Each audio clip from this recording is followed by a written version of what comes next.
नमामि तं गणेश्वरं नमामि तं विनायकं नमामि तं गजाननं नमामि तं विनायकम् मुदाकरात्मोदकं सदा विमुक्तिसाधकं कलाधरावतंसकं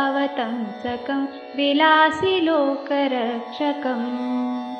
अनायकैकनायकं विनाशिते भदैत्यकं नताशुभाशुनाशकं नमामि तं विनायकम् न तेतरातिभीकरं न बोधितार्कभास्वरं न मत्सुरारिनिर्जरं न ताधिकापदुत्थरम्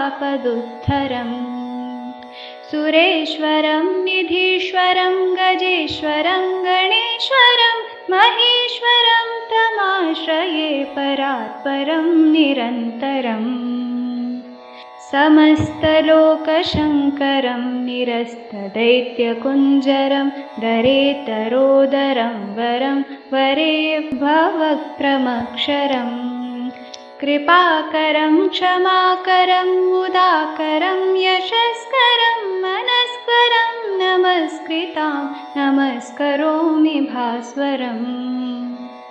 अकिञ्चनार्तिमार्जनं चिरन्तनोक्तिभाजनं पुरारिपूर्वनन्दनं सुरारिगर्वचर्वणम् प्रपञ्चनाशभीषणं धनञ्जयादिभूषणं कपोलदानवारणं भजे पुराणवारणम् नितान्तकान्तदन्तकान्तिमन्तकान्तकात्मजम् अचिन्त्यरूपमन्तहीनमन्तराय कृन्तनम् हृदन्तरे निरन्तरं वसन्तमेव योगिनां तमेकदन्तमेव तं विचिन्तयामि सन्ततम् महागणेशपञ्चरत्नमादरेण योऽन्वहं प्रजल्पति प्रभातके हृदि स्मरन् गणेश्वरम् अरोगतामदोषतां सुसाहितीं सुपुत्रतां समाहितायुरष्टभूतिमभ्युपैति सोचिरात्।